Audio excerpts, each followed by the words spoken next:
Assalatu wassalamu ala rasulillah Muhammad ibn Abdillah wa ala alihi wa ashabihi wa mawala wa la hawla wa la quwwata illa billah. Qala Allah Ta'ala ya ayyuhalladzina amanu taqullaha wa qulu qawlan sadida yuslih lakum a'malakum wa yaghfir lakum dhunubakum wa may yuti'illaha wa rasulahu faqad faza fawzan 'azima. Wa qala nabiyyuna al-karim sallallahu alaihi wasallam man shoma ramadhana imanan wa ihtisaban ghufira lahu ma taqaddama min dhanbi. Umatillah yang insyaallah dimuliakan oleh Allah Ta'ala, yang tergabung dalam majelis taklim beliau Quran di kediaman Allah Yarham Dr. Cindy. Semoga Allah senantiasa mengalirkan jariah untuknya, di mana tempat-tempat yang didirikan oleh beliau didirikan padanya untuk thalabul ilmi, untuk belajar ilmu syar'i, untuk talaqi Qur'ani. Insyaallah senantiasa menjadi jariah beliau dan keluarga besar beliau. Allahumma amin. Jangan berbahagia, kita lanjutkan kajian kita bagaimana kitab yang telah kita sepakati, yaitu min asbabi dukhulil jannah, di antara dari sebab-sebab yang mengantarkan manusia masuk surga. Cuma ada satu kekurangan yang saya lakukan, banyak nih kekurangannya. Salah satunya adalah belum menyiapkan buku terjemahnya, gitu. Ya. Kalau Arabnya ada, tapi saya tawarkan Arabnya cukup Al-Quran saja, gitu. Ya, jadi untuk apa yang kitab ini terjemahannya aja. Ya, kecuali kalau Ustadz bisa misalnya ibu dipandu untuk baca ini. Oh iya, bisa, tapi itu kayaknya selesainya 5 tahun nanti. 5 tahun baru terjemahkannya, gitu. Ya, jadi oke, kalau pertemuan pertama kedua ya, itu kita sudah menyelesaikan 3 syaratnya orang untuk bisa masuk surga, ya. Nah, hari ini kita sudah mulai masuk ke sebab-sebabnya, ya, mulai masuk ke sebab-sebab hamba Allah untuk masuk surga. Nah, poin 1 dan poin 2 langsung tergabung dalam pembahasan ini. As-sani al-awwal was-sani al-iman wal amalus sholeh. Ya, jadi sebab yang pertama dan yang kedua yaitu iman dan amal sholeh. Jadi 2 poin digabung dalam satu pembahasan. Poin yang pertama yaitu iman, poin yang kedua amal soleh. Tapi dalam kitab ini juga langsung ditulis satu, yaitu al-awwal was-tsani al-iman wal amal soleh. Iman dan amal soleh menunjukkan bahwa keimanan dan amal soleh ini tidak bisa dipisahkan. Coba kita lihat tuh ayat-ayat. Innal ladzina amanu wa 'amilus sholihat. Nyambung kan? Sesungguhnya mereka orang-orang yang beriman dan beramal saleh, gitu. Jadi kalau kita itu sudah mengikrarkan iman kepada Allah, nggak boleh iman ini nganggur tanpa adanya amal soleh. Jadi 2 hal itu nggak bisa dipisahkan. Karena begini juga, umatillah, karena amal soleh itu disebut amal soleh jika didasari apa? Iman. Kalau dasarnya bukan iman, bukan amal soleh. Mohon maaf, ya, ini kan internal kita ya. Jadi kita bahasnya begini, orang Islam kalau dia melakukan kebaikan-kebaikan, dan itu kan amal soleh, ini akan dihitung sama Allah sebagai kebaikan untuk kita. Dunia iya, akhirat iya. secara akidah kita, kalau ada orang di luar Islam, berarti dia nggak iman kan? Dia melakukan kebaikan-kebaikan, ya dia hanya tercatat kebaikan bersifat sosial masyarakat, hanya bersifat kebaikan duniawiyahnya. Secara akidah kita, mereka tidak mendapatkan balasan di akhirat, gitu. Kan banyak tuh, misalkan mereka Ustaz, dia itu orangnya agamanya gini-gini gitu, tapi dia mau umrahkan saya Ustaz. Bagaimana hukum umrahnya? Sah. Ya, umrahnya apa? Sah. Sekalipun dikasih harta dari majikannya yang agamanya berbeda dengan agama kita, sah-sah aja itu. Atau misalkan ada seorang muslim bekerja di tempat orang yang agamanya beda, kemudian waktu kurban dia dikasih uang, ini tak kasih uang, kamu mau kurban toh, sah-sah saja pemberian itu dipakai kurban, selama tidak ada unsur-unsur tertentu. Contohnya, nah itu seperti hanya jebakan-jebakan, nanti ben pekewo, nanti ben ini, ben itu. Nah kita juga pintar-pintar melihatnya, benar-benar ini hadiah atau ini pura-pura hadiah. Jadi hukum pemberian dari orang di luar Islam boleh, hadiah itu boleh. Kalau untuk masjid Pak, boleh nggak? Ya, kita sadar lah, masa masjid kita mau dibangun oleh mereka. Ya, tetapi kalau kondisinya berbeda ya, mereka menyediakan masjid, kita pakai, boleh nggak? Boleh aja. Misalkan kayak di mall-mall, ya dia menyediakan tempat digunakan untuk masjid, boleh aja. Sholatnya sah nggak? Sah-sah aja. Tapi kalau kita ini mau kaum muslimin mayoritas bangun masjid kok dibantu? Tapi kita kan nggak minta dia ngasih. Iya, karena ini bersifat umum kaum muslimin, ya tentu kita punya izzah. Ya, kita punya apa? Izzah. Ya. Walaupun nyari dana untuk masjid juga gampang, tapi kita harus yakinkan bahwa cukuplah uang kaum muslimin untuk membangun masjid kaum muslimin. Paham di sini ya? Teman-teman yang berbahagia, yang insya Allah dimuliakan oleh Allah Taala.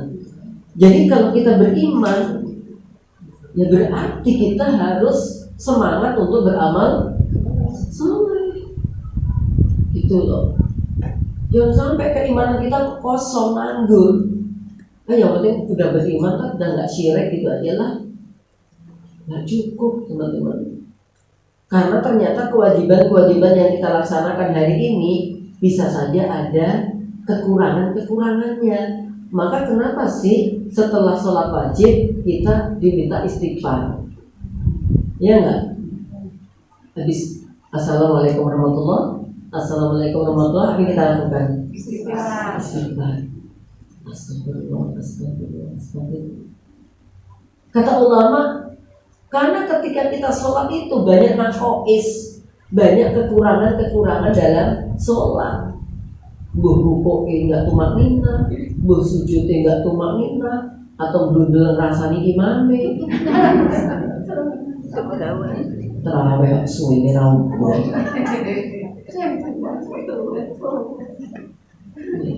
Terus pamit. Selamat orang ngerti aku nek bodohku mau. Tak rewangi nang cepet-cepet ning masjid, kok ngono imame cepet. Mama digawe-gawe.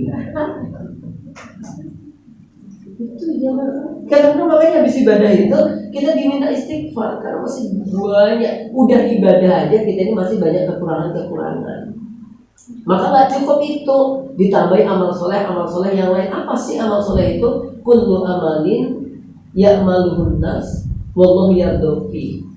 Pada tataran manusia, semua perbuatan yang dilakukan oleh manusia dan Allah ridho. Walaupun manusia nggak ridho, tetapi kalau Allah ridho itu termasuk amal soleh. Lah kebanyakan kita ini kadang-kadang mencari manusia ridho daripada Allah ridho. Jadi kita itu lebih banyak mencari pandangan manusia kadang-kadang gitu. Ya. Oke. Disebutkan di sini ja'a bil Qur'anil Karim al-imanu, telah datang pada Al-Quran, maksudnya telah tertulis di dalam Al-Quran bahwa keimanan itu al-asbab al-muwassalah ilal jannah, ya. Sebab-sebab yang mengantarkan manusia ke dalam jannah. Bahkan seolah-olah intinya itu keimanan itu. Jadi keimanan itu menjadi sebab-sebab yang utama yang mengantarkan seorang hamba masuk ke dalam jannah biiznillah, dengan izin Allah. Ya. Ya, jadi dengan izin Allah, keimanan yang ada pada diri seseorang itu menyebabkan seorang hamba tersebut untuk memasuki jannah. Walakin, akan tetapi, daiman ya'ti makrunan bil amali salih. Akan tetapi kalau kita perhatikan, setiap kata-kata iman di dalam Al-Quran tadi mesti bersanding dengan amal soleh.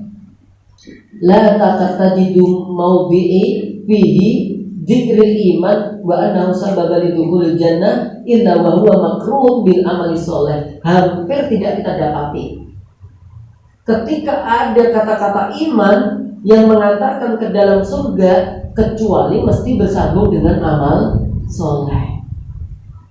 Ya. Hampir semua ayat begitu.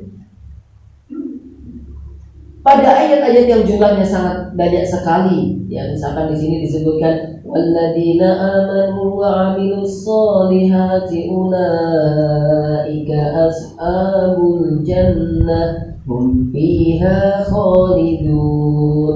Nanti misalkan dalam surah Al-Kahfi juga innalladzina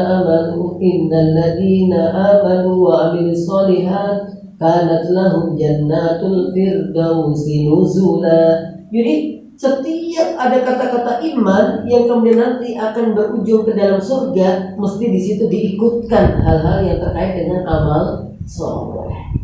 Maka kita nggak boleh bosan untuk amal soleh. Dan amal soleh itu nanti kembalinya kepada siapa? Diri kita. Jadi tidak mempengaruhi keberadaan Allah Ta'ala atas amal soleh kita. Jadi kalau kita ini sedekah, terus Allah jadi maha kaya, enggak ngaruh. Kalau kita pelit, terus kekayaannya Allah berkurang, enggak mungkin. Ya, enggak ada pengaruhnya sama sekali terhadap Allah. Pengaruhnya hanya sikapnya Allah kepada kita, itu yang terpengaruh. Apakah Allah ridho kepada kita? Apakah Allah tidak ridho kepada kita? Apakah Allah murka kepada kita? Apakah Allah tidak murka? Dilihat dari amal-amal soleh kita. Oke, jemaah yang berbahagia yang insya Allah dimuliakan oleh Allah Ta'ala. Dan sama-sama kita ketahui bahwa iman ini yazid wa yanqus. Nah, yazid wa yanqusnya apa artinya? Bertambah dan berkurang. Yang bodoh tetap naik turun. Kalau dalam ayat memang digunakan dalam kalimat tadi yazid artinya bertambah, yanqus berkurang. Kapan iman itu bertambah? Yazid bito'ah. Iman itu bertambah ketika seorang hamba melakukan ketaatan. Dan ketaatan itu amal soleh. Jadi jenengan semakin solihah, berarti iman jenengan semakin bertambah. Gitu loh. Ramadan ini semakin solihah kan ibu-ibu? Insya Allah ya. Gak detak-detak bujurnya ya. Enggak berani, enggak mungkin. Tapi juga jangan gak romantis. mentang-mentang Ramadan terus cucu kabeh. Simpangannya rate kopan. Ya. Maka kemarin tuh saya mendadak ngisi pengajian di Al-Bakri yang dihubungi sebelum itu, tapi cukup singkat waktunya hubungi saya. Bingung boleh materi apa gitu guys. Ramadan adalah apa itu Ramadan? Romantisme keluarga, jangan sampai ngedon.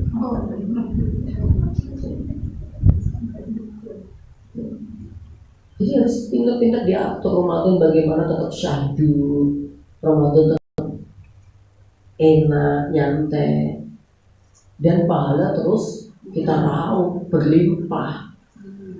Itu gimana caranya? Dari urusan ibadahnya, dari urusan nyiapkan sahurnya, dari urusan nyiapkan bukanya, berbagi amalan-amalan rumah tangganya. Ini penting banget ya teman-teman. Oke, jangan berbahagia yang insya Allah dimuliakan oleh Allah Ta'ala. Jadi segala amal soleh yang sudah dijelaskan dalam Al-Quran ataupun hadis Rasulullah SAW ini akan menjadikan kita bertambah keimanan kita. Ya, jadi sangat berhubungan gitu. Nah kalau iman ini semakin kuat, ya maka kita akan sulit untuk dirobohkan, sulit untuk diganggu setan, sulit untuk dikendalikan hawa nafsu. Kalau imannya sudah kuat. Nah, iman-iman kita ini nggak tahu kuat beneran atau enggak. Ya. Makanya jangan minta diuji. Misalkan laki-laki itu nggak boleh minta, aku pengen diuji seperti Nabi Yusuf.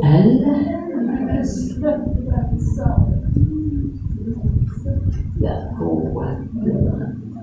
Pintu ditutup kayak wis goleki kok. Ya, bukannya dikejar, kita yang ngejar.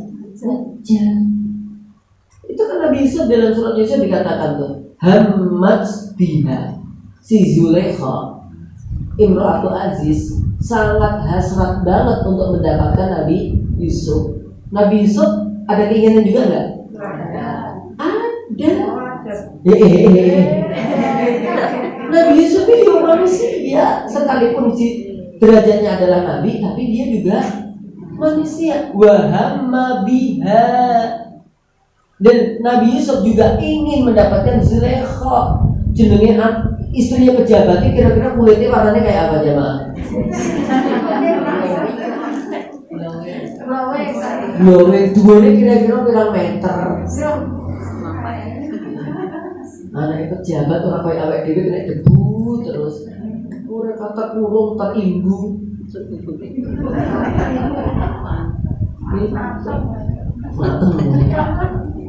Untuk itu Masya Allah ya, maka kita tidak bisa. Dan jangan minta ujian-ujian seperti mereka. Kan ada doa yang kita baca dalam akhir surat Al-Baqarah.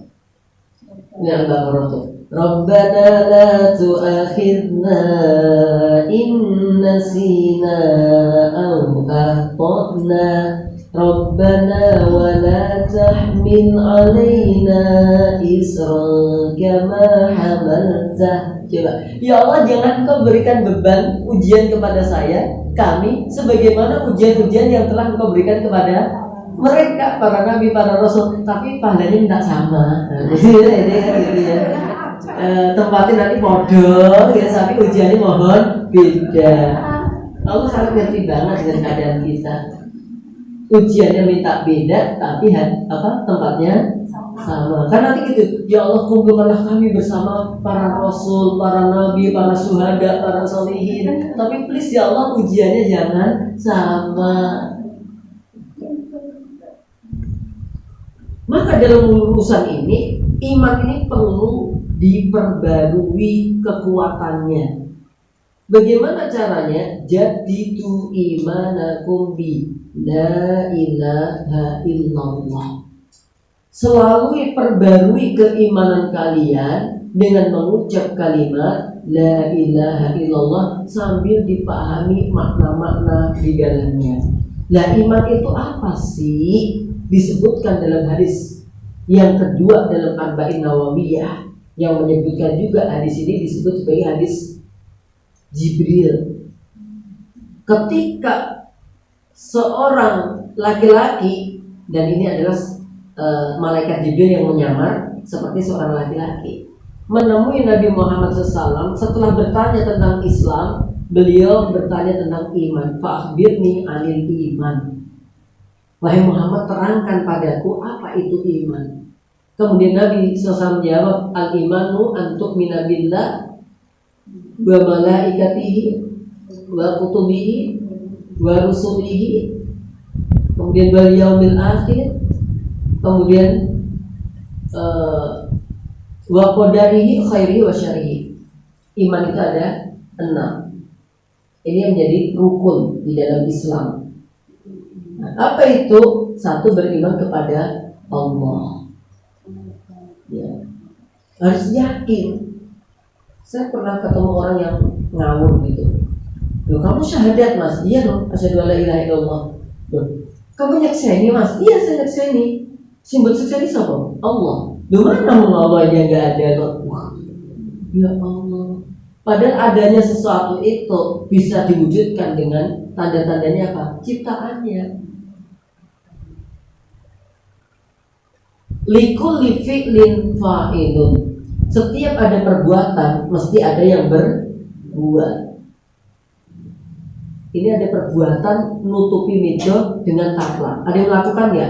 Ada. Ya, orang lebih. Enak kan? Nah, urusan tapak sekecil ini aja ada yang melakukan. Nah, bumi segede ini masa? Kan saya bertanya, terus siapa ya? Allah. Ini iman ya Pak. Kita harus yakin. Kalau sampai nggak yakin, udah batal untuk keimanannya. Dan keyakinan Allah itu ada, tidak sekedar ada, tapi juga dilanjutkan bahwa Allah itu tunggal. Tunggal. Qul ahad. Selain kemudian Allah itu tunggal, dia tidak beranak dan dia tidak diperanakkan. Dan seterusnya. Nanti ada di bab akidah. Yang kedua, beriman kepada al-imanu billah wa malaikati, para malaikatnya. Malaikat itu jumlahnya banyak banget, bukan hanya 25. Iya. Masya Allah. Bukan hanya 10. Jumlah malaikat itu banyak banget. Ya, tidak hanya 10. Ya. Bahkan gunung itu dijaga malaikat khusus, laut ada yang jaga. Ya, kemudian malaikat rahmat ada lagi. Oh, banyak banget jumlah malaikat itu yang semuanya mengikuti apa yang telah ditetapkan oleh Allah Ta'ala. Ada yang jaga neraka, ya itu berapa? Ya, ada yang satu kali aja, ada yang ditarik 70.000 malaikat. Berarti jumlahnya banyak banget ya? Iya. Teman-teman, insya Allah dimuliakan oleh Allah Ta'ala. Kemudian wal malaikati wa kutubihi, dan kita beriman terhadap kitab-kitabnya Allah. Jadi kitab-kitab yang diturunkan itu banyak, bukan hanya Al-Quran saja. Ada Taurat, ada Injil, ada Zabur, ada Suhuf Ibrahim, ada Suhuf Musa. Jadi banyak banget. Dan kita beriman, harus yakin ada itu Taurat, ada itu Injil. Cuman kita cukup kalau Taurat, Injil, Zabur dan seterusnya mengimani Allah telah menurunkannya. Ada pun yang wajib untuk sampai pengamalan adalah Al-Quran. Kalau Al-Quran sampai dalam-dalamnya kita imani, kita amalkan. Kayak hari-hari ini dibaca, udah kata berapa kali Bu? Nah, kalau ini kok cik juz 11 baik total. Mulu geser-geser. Iya total. Udah dibaca terus. Aku yang baca Quran sak lembar bisa menyeluruh. Mati. Bosok WA beberapa klubek itu kuat ya.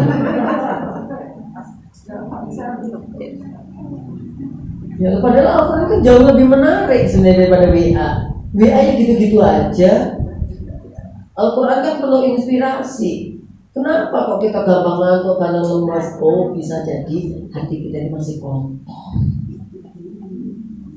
Gitu. Maka ketika kita sadar hati kita kotor, maka ketika kita baca Quran ngantuk lemas, paksa wudu. Kita harus kok timbul kasur. Dan subuh langsung timbul kasur, dan kali di taruh sini, ya akhirnya dengar suara goib, tidurlah,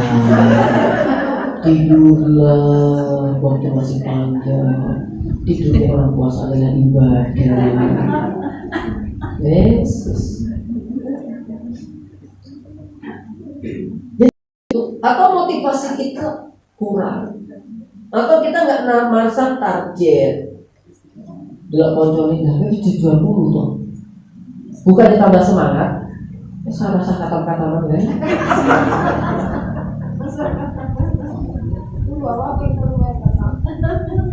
Jadi berbahagia, insya Allah dimuliakan oleh Allah Taala. Apa benar? Inang lagi wis tak woco iki lho. Kita wis adoh deh. Lah inaladi kan banyak banget. Inaladi wis.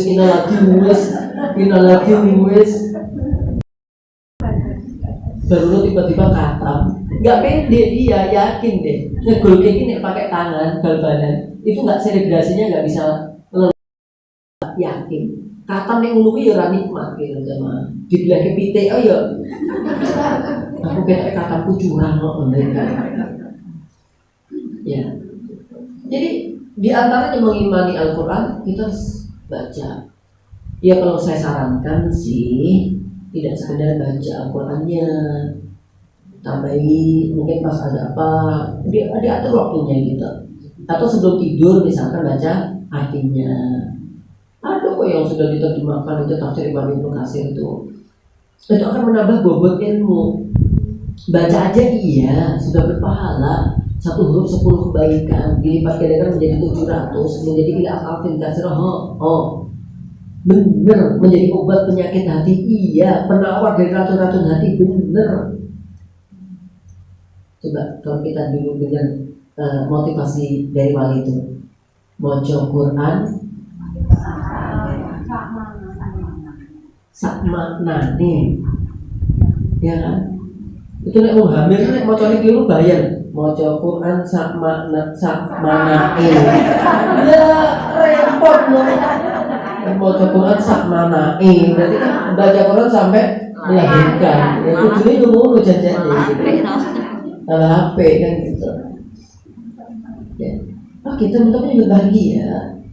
Jadi kita baca itu Al-Quran. Ya ada waktu-waktu khusus untuk baca tarjamahnya. Akan membawa inspirasi. Oh sih dimaksud ini ngono toh ternyata gitu, karena kita nggak bisa menafsirkan sendiri. Oh ini toh, oh ada toh ternyata gitu. Marajal bahraini yalzaqiyan, kata jadi 2 laut yang bertemu gitu. Masya Allah, kita kan ngerti. Oh pas ayat-ayat, maka kan kalau kita baca ayat surga diminta untuk minta surga. Kalau kita lagi baca ayat-ayat berkaitan neraka, ya kemudian diminta untuk berlindung kepada Allah dari ada neraka. Gitu. Ada perintah tasbih, kita bertasbih. Ada penghalalan dihalalkan, ada pengharaman kita haramkan. Ta'addud itu halal apa haram ibu? Jawab dengan pede jelas gitu loh. Halal. Ini sih toh. Halal ya. Gitu. Antara halal apa sunnah. Halal aja. Ya, dihalalkan. Berarti kan halal itu dibolehkan. Namanya dibolehkan. Namanya boleh berarti tidak wajib. Tidak wajib. Sunnah. Ya kita lihat dulu apakah dia sudah mampu mengikuti sunnah-sunnah yang ini, gitu loh. Oh sunnah-sunnah liarnya aja belum bisa kok boleh sunnah-sunnah sing Sing abot gitu. Apa tuh? Kayak nggak tahu sih, aku yang belum nyoba. Coba. Lemon. Oke, jadi insya Allah dimuliakan oleh Allah Ta'ala ya. Kemudian setelah Al-Quran wa kutubihi, terus wa rusulihi, para rasul. Dan rasul juga tidak hanya 25. Yang dibunuh oleh Yahudi itu berapa ratus saja itu. Orang Yahudi itu mau jahat banget gitu. Oh, dikirim Nabi nggak sesuai keinginannya dia, dibunuh. Allah katakan tuh, innal ladzina yakfuruna bi ayatillah wa yaqtuluna an-nabiyyina bighairi haqqin wa yaqtuluna alladzina ya'muruna bil qisti minan nas wa basyirhum bi'adzabin alim. Sehingga mereka orang-orang mengingkari ayat-ayat Allah, mereka itu senantiasa membunuh para nabi dengan tanpa alasan yang benar. Bukan hanya nabi yang dibunuh, coba yang zaman sekarang terjadi yang kedua nih. Wa yaqtuluna alladziina ya'muruna bil qisti minan nas. Mereka membunuh orang-orang dari kalangan manusia yang mengajak untuk berbuat keadilan. Para ulama, orang-orang baik, orang-orang jujur disikat sama mereka gitu. Karena mereka takut dengan munculnya kebenaran, takut tersingkapnya keburukan-keburukan mereka. Sehingga ada orang jujur disingkirkan. Jangan berbahagia, maka kita mengimani. Dan Rasul Sallallahu Alaihi Wasallam sebagai Khatamul Anbiya wal Mursalin, sebagai penutup para nabi dan rasul, dan gak ada lagi nabi rasul setelah Muhammad Sallallahu Alaihi Wasallam. Oke deh. Lah itu kan nanti Nabi Musa dan Nabi Isa turun lagi kan? Iya, Nabi Isa emang turun lagi. Cuma turunnya beliau statusnya tidak membawa syariat baru. Beliau aja nanti di Masjid Aqsa ketemu Imam Mahdi, yang suruh imam siapa? Imam Mahdi. Gitu. Jadi Nabi Isa nanti turun lagi itu mengikuti syariat yang terakhir. Itu. Jadi status Nabi yang terakhir ya siapa? Nabi Muhammad.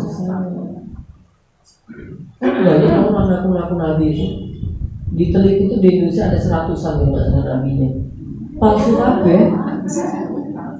Palsu. Mimpi ketemu genderuwo, merasa mimpi ketemu Nabi. Mimpi ketemu genderuwo pakai baju putih, ini ketemu malaikat Jibril. Gampang banget. Nabi itu kalau kita pengen ngerti bahwa kita ini ketemu Nabi apa enggak, satu, emang kita sudah ngakapin tuh kitab tentang kepribadian Nabi. Gimana kita bisa ngerti kalau itu Nabi kalau kita bukunya aja kita nggak ngerti, nggak pernah baca, punya ora, nyilih rong dino diwaca dibareki. Misalkan baca Syama'il Muhammadiyah, ciri-ciri Nabi, bidang dada ini. Nah, jadi aku ketemu Nabi, kulitnya biru nih, ya tuh. Nabi Muhammad SAW itu enggak. Ini enggak gitu ya, Pak. Kalau kita udah baca, oke, kemudian kita mimpi, nah kan kita bisa mencocok-cocokkan sesuai nggak mimpi itu dengan ini, gitu. Kalau memang ada kecocokan, ya kita nggak bisa menuduh dia dusta dan seterusnya. Kemudian yang kedua, biasanya orang itu kalau sudah mimpi dengan Nabi, hari-harinya amalnya menjadi lebih baik. Ciri-cirinya begitu. Mimpi ketemu Nabi kok Jumatan di Mekah, padahal fisiknya di Indonesia. Padahal Mekah ini sih di Jawa. Bukan sini. Iya loh, 4 jaman loh di luar Indonesia. Jadi banyak orang yang aneh-aneh gitu. Ya orang tuh kalau mimpi ketemu Nabi, harusnya semakin hari amalnya semakin baik. Gitu. Wa kutubi wa rusulihi, kemudian wal yaumil akhir. Dan kita harus percaya tentang hari akhir, kiamat. Gitu. Harus yakin. Kalau kita nggak ada hari akhir, mohon maaf banget ya, kata-kata saya mungkin bukan apa-apa sih. Kalau sampai nggak ada pembalasan dari akhir, ya Allah nggak adil kan gitu. Loh enak banget sih, sing suge, sing dolen kuwi lho kok sing suge sih. Sing dolen kuwi lho kok sing suge sih. Dolen kan dia nyakitin orang banyak, terus nggak dibales gitu loh. Enak banget dia. Makanya kenapa kita sabar, kenapa kita puasa, kenapa kita sholat, kenapa kita ibadah? Karena kita yakin bahwa kita akan dibangkitkan lagi di hari akhir. Dan ibu-ibu nanti dibangkitkan seperti waktu mudanya. Mesti umur 17 tahunnya kan saya nggak pernah ketemu tuh. Ya, kalau dari surga tuh bisa ketemu. Oh, Bu Singgi tuh waktu 17 tahunnya tuh, Masya Allah begitu ya. Semuanya di antara antum gitu nanti. Serasa bingung keriput-keriput sedikit ya wis lah. Ya tetap piye caranya mau gua aja mau digawe mau disuke mau di opo. Tapi yang penting adalah glowingnya kita besok di surga itu loh jemaah. Bagaimana supaya glowing di akhirat? Ini dunia ini glowingnya ya perlu dirawat, diatur. Ustaznya gue perawatan, masuk ibu pernah gue perawatan.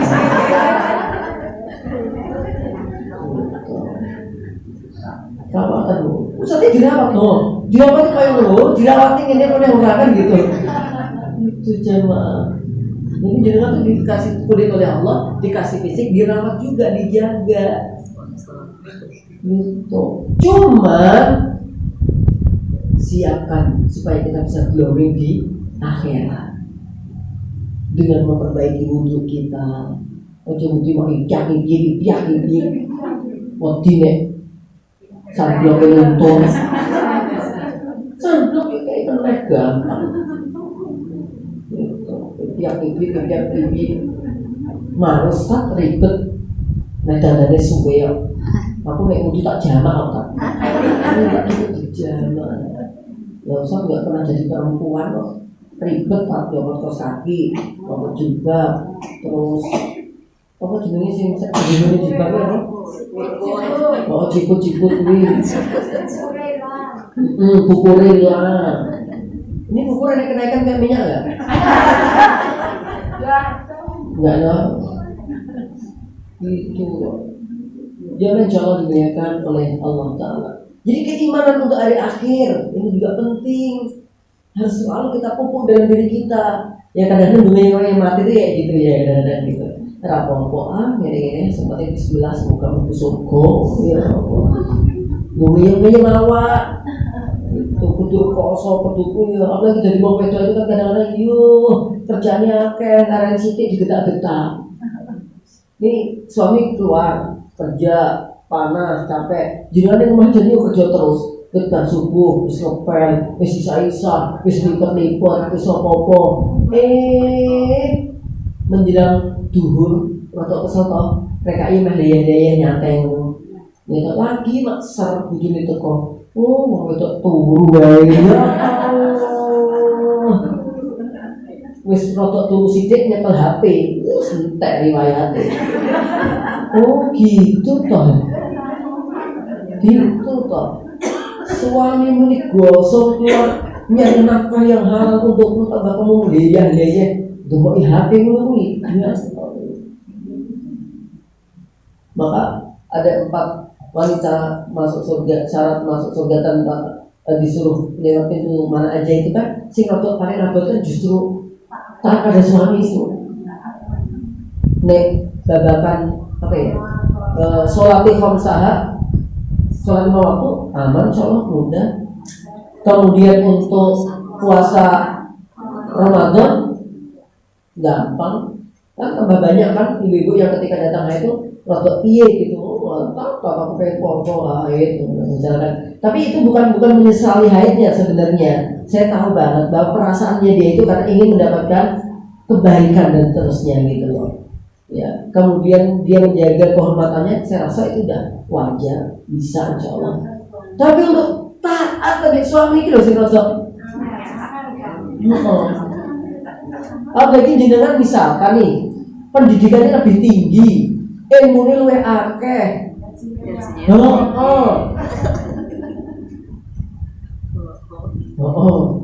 Warisan yo luwih akeh. Motor gede jenengan, mobil gede jenengan. Wah. Harta atau deh sing lanang. Wah, iki kayak ya Allah. Mati biro. Abot tenan ini Mbak. Gitu. Dek terang jadi. Apa? Drama. Gak semudah itu. Itu kalau egonya tinggi, kalau dia ahli jannah, iya gitu. Tapi jadi gitu. Insya Allah. Maka untuk mendapatkan surga itu, akhirat itu membuat kita lebih semangat lagi, membuat kita lebih sabar lagi, membuat kita lebih punya harapan lagi.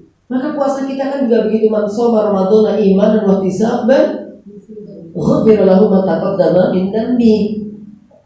Jadi puasa yang kita lakukan ini karena berharap sangat balasan dari Allah Ta'ala, sehingga kita akan mendapatkan kebaikan-kebaikan itu dan Allah ampuni dosa-dosa kita. Apalagi kemudian kita juga memahami bahwa dosa kita itu banyak banget, kekurangan kita itu banyak banget. Ramadan ini Masya Allah jangan sampai kayak anak-anak kecil ya berharap Ramadan cepat berlalu. Kok lagi untuk 19 toh? Kok lagi untuk 20 toh? Saya pengen Ramadan ini lama banget loh. Waktu ke waktunya itu penuh mustajab doa. Ya, hari ke harinya itu penuh kebaikan dari Sang Robbi.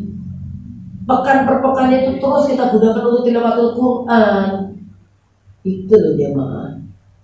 Jadi jangan sampai cepat berharap untuk perginya bulan Ramadan. Jangan nggak punya tamu baik, tapi cepat jangan tundung minggat atau bening masih. Masih. Gitu. Apalagi Ramadan itu tamu yang nggak pernah merepotkan kita, karena dia membawa keberkahan. Kayak tamu ini rada nakal lu yo, karena nggak boleh mulai tuh ini.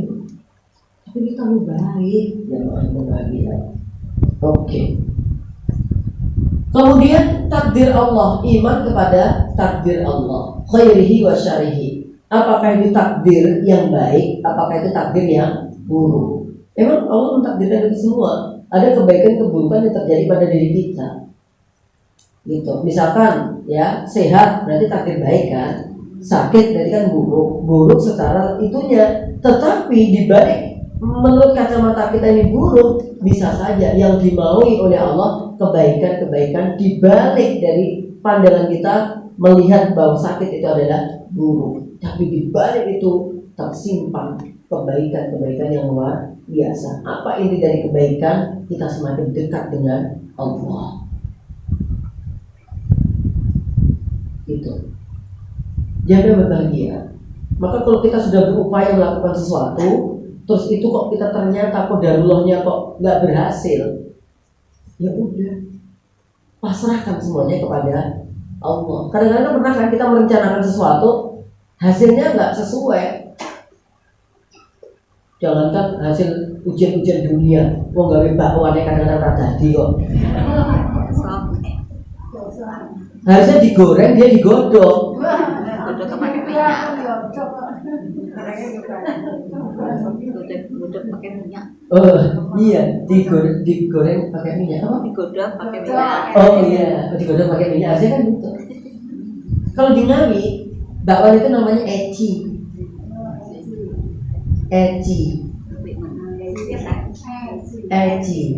Jadi kalau saya di sini bakwan itu eci. Yang membuat nikmat itu kan ada toginya, kemudian ada irisan wortelnya, kasih udang, benda terlarang, sehat lah ya. Betul. Tapi ada beberapa tempat itu yang dominan itu ininya, gayungnya. Gitu. Ada beberapa tempat yang ini. Jadi masya Allah itu nggak sembarangan orang bikin itu juga gampang gitu kadang-kadang. Terus digawin ini ternyata rasanya begitu. Itu udah usaha, udah menganut takaran kok ya udah berarti ada faktor lain. Sama dalam urusan dunia ini kadang-kadang kita tuh merencanakan anakku tak les kiri ini buku-buku semua sekolah porno tak set kiri ini buku porno niatnya begitu rencananya, tapi kadang-kadang meleset ya sudah gak bisa masuk ke dokteran sini, oh ternyata bisa masuk ke dokteran yang lain lagi yang lebih bagus. Itu loh kadang-kadang dia malah kadang-kadang kita ini cepat tertujunya hanya satu fokus titik tok. Tetapi satu titik itu tidak sesuatu yang mewakili. Hanya manusia, hanya sekolahan, hanya ini, hanya itu. Tapi coba kalau fokus kita ini satu titiknya besar kepada Allah Ta'ala. Saya melakukan ikhtiar, kita melakukan usaha, pokoknya hasilnya kuserahkan pada Allah. Itu enak banget ya. Ya. Jadi nanti ada takdir-takdir yang kita rasakan gak sesuai dengan harapan kita. Selama kita tidak dalam kemaksiatan, udah yakin aja. Bahkan, mohon maaf ya, ini bukan melegalitaskan atau apa ya, seolah-olah menganggap enteng dosa, enggak. Sekalipun itu dosa, bisa mendatangkan hikmah. Ya. Sekalipun itu dosa bisa mendatangkan pelajaran. Contohnya begini, tidak sedikit orang yang dia setelah melakukan dosa itu terus dia taubatnya dan kebaikannya melebihi daripada dia sebelum melakukan dosa itu. Tapi ini bukan disetting melakukan dosa loh ya. Ini kalimat ini bukan untuk motivasi kita melakukan dosa, tapi ini memberi harapan bagi orang-orang yang terlanjur melakukan dosa bahwa masih terbuka pintu lebar untuk melejitkan kebaikan yang ada pada dirinya. Tidak sedikit orang-orang yang bertobat kemudian menjadi baik. Contohnya siapa? Ustaz enggak loh, aku yo aman-aman aja insya Allah. Ya ada pun nakal-nakal sidik dulu ya wajar. Ya misalnya apa gitu tuh biasa lah ya. Ada mau tuturan kulit tumbas gitu. Melayu gitu. Jenengan barang deh gitu. Ya toh. Sekarang tuh orang aku mau lihat menutup kok. Baca cerita gitu ya. Ngeprank lah ya bahasa sekarang gitu ya. Ya Allah ya. Oke, ada yang disebut siapa? Misalkan yang cukup tenar lah ya, biar kamu diingatnya, yaitu Fudayl bin Iyad. Fudayl bin Iyad itu menjadi tokoh ulama dalam hal apa? Tasqiyatul nufus, proses pensucian jiwa. Siapa dia sebelumnya? Perampok, begal, mantan perampok jadi ulama. Itu teman-teman yang bahagia. Jadi bisa, ya.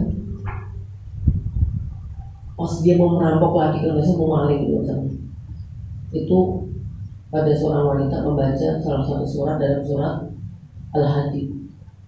Belum datang kepadamu peringatan dan seterusnya alamiah itu. Itu ada yang mengatakan yang baca itu seorang perempuan yang Fudayl bin Iyad senang sama dia, walaupun preman kan juga ada rasa cinta gitu.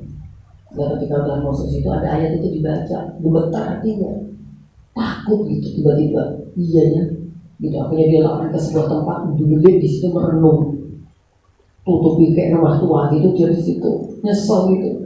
Ya Allah, selama ini aku lakukan apa gitu. Dalam renungannya itu tiba datang serombongan orang ya, yang mau melakukan sebuah perjalanan. Ketika serombongan orang ini tiba, ya lokasinya di tempatnya Fudel bin Iyad yang lagi merenung tadi, ini lagi diskusi. Ini gimana perjalanan, kita lanjutkan atau tidak? Kurang lebihnya. Menurut saya kita berdiam di sini saja untuk mengingat lebih aman. Kenapa? Nanti kalau kita ke sana, kita akan ketemu dihadang oleh perampok, begal, kelas kakak, Fudel bin Iyad. Padahal Fudel bin Iyad di mana dia? Di situ. Lagi dilihat ekonomi. Ya Allah, dia tambah ngeri banget ya Allah. Ternyata nama gue ini ditakuti wong sak. Betapa banyak itu orang-orang yang merasa ketakutan dengan adanya aku. Wah, akhirnya dia keluar dari persembunyiannya. Iya, atau bapak dikaget ya. Menyampaikan pertaubatannya bahwa aku sudah tidak melakukan itu lagi. Dan dia belajar menjadi ulama. Gitu. Jadi ada. Ya, kalau kita bisa melihat, kita pernah melakukan kejelekan misalkan, kita melakukan dosa apa? Ya, apalah ya. Setelah itu kemudian kita jadi yang beriman ya Allah. Ternyata ketika saya ngomong direct dengan seseorang itu ya Allah juga dugaan saya ya Allah. Kemudian dia menjadi rusak, menjadi ini dan seterusnya. Aku bertobat dari itu ya Allah. Gitu. Kadang-kadang ya, maka kata Nabi SAW, wala tada'u, dan janganlah kalian mendoakan keburukan untuk dirimu, melaknat diri kita. Ngelek-ngelek awal diri nggak boleh, mencerca uang elek itu nggak boleh kayak gitu. Kalau mencerca anak diri, itu elek anakku itu, kadang-kadang ini, anakku itu bandel, bodoh, bodoh.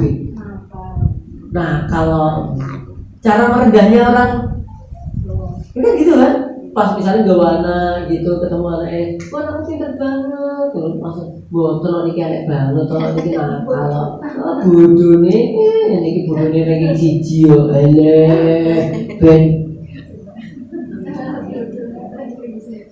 kadang-kadang kayak begini, kalau bodoh nih kalau lebih ranking siji yo, lebih ranking siji lah itu tuh. Oke ya, nggak boleh menceritakan itu, mendoakan jelek nggak boleh, mendoakan jelek untuk pasangan nggak boleh. Itu. Mendoakan jelek untuk yang dolim.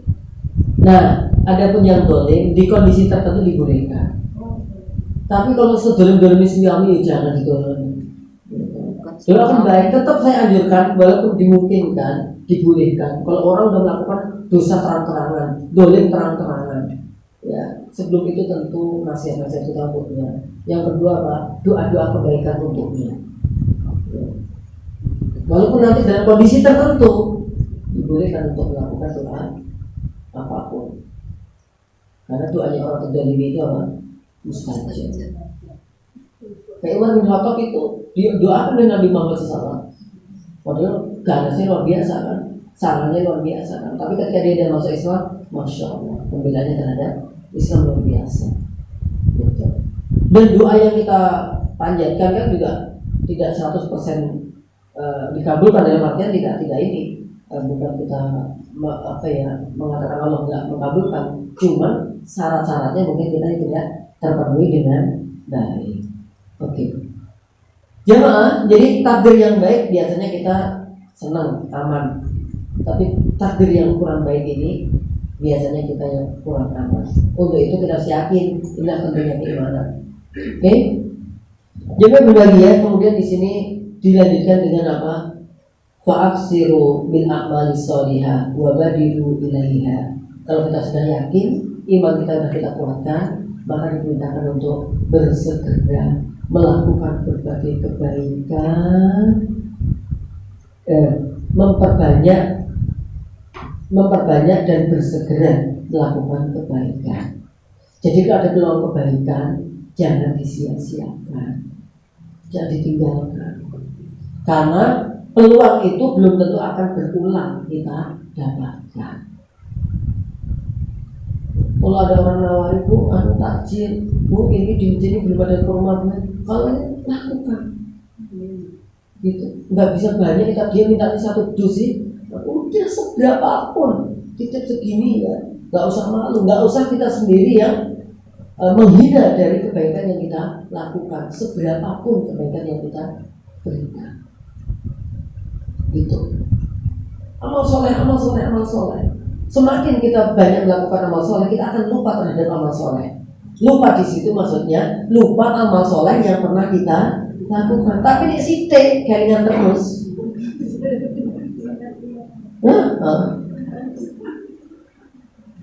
Dua anak siji yo gampang eling.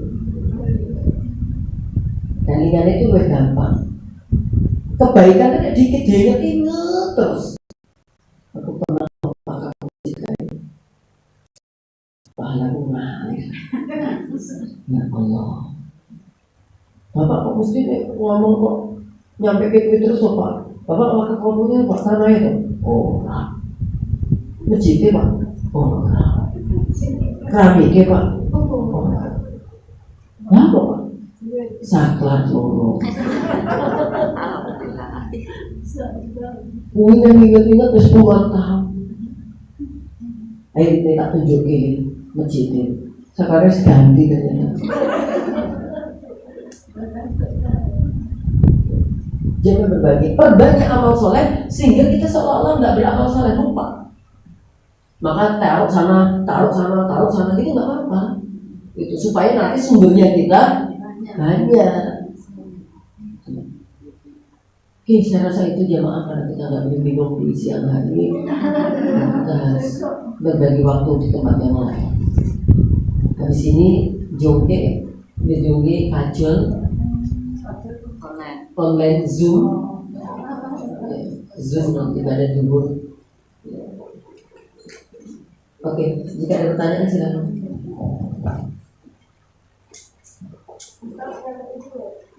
Kita bisa membangun masjid, terus masjidnya itu sekarang sudah berubah sultan itu apa nama jariah dulu itu bisa masih menarik. Kalau jariah barang, ya sederhananya selama barang itu digunakan. Misal kita wakaf dipasangi, ya kalau kita sering pakai ngalir terus. Ya rusak ya berarti di situ. Cuman kita juga jangan menyepelekan balasannya. Karena setiap satu kebaikan itu dilipat gandakan oleh Allah menjadi 10, 700 dan seterusnya. Tapi ya jangan bersandar kuitok nanti pasti jitok lain. Pokoknya perbanyak amal soleh. Ternyata itu kok kodarul rusak ya udah. Berarti kita harus beramal yang lainnya. Karena kita rusak, orang sudah amal kan masalahnya. Itu duit diutuh. Oke, ada lagi ya Pak? Ini Ustaz, masih ada waktu? Ya, satu. Ya ini masalah amal soleh kepada sesama sesama masyarakat seputar kita. Ya, kemarin kan ada pertemuan di GSKS itu kan mengumpulkan majelis taklim. Dan itu masalahnya rata-rata hampir sama, yaitu sulit mengajak masyarakat lingkungan untuk bertolakul ilmi. Itu kira-kira tipsnya bagaimana gitu Ustaz? Tip and trick. Ya. Jadi gini teman-teman, dakwah itu anzilun nas manazilahum. Posisikan manusia itu sesuai dengan kadarnya. Kita lihat di wilayah apa. Kalau misalkan saya di wilayah perumahan yang cukup elit, berarti mereka tidak terkait dengan urusan dana, ya enggak? Jadi dakwah kita adalah bagaimana menarik hati mereka dengan cara-caranya dia. Kayak saya itu punya kajian itu macam-macam. Ada kajian yang itu grup pedagang. Jadi komunitas yang dagang itu gitu. Dengan caranya apa? Dia memang nggak suka yang terlalu sakel kayak gini, nggak suka gitu.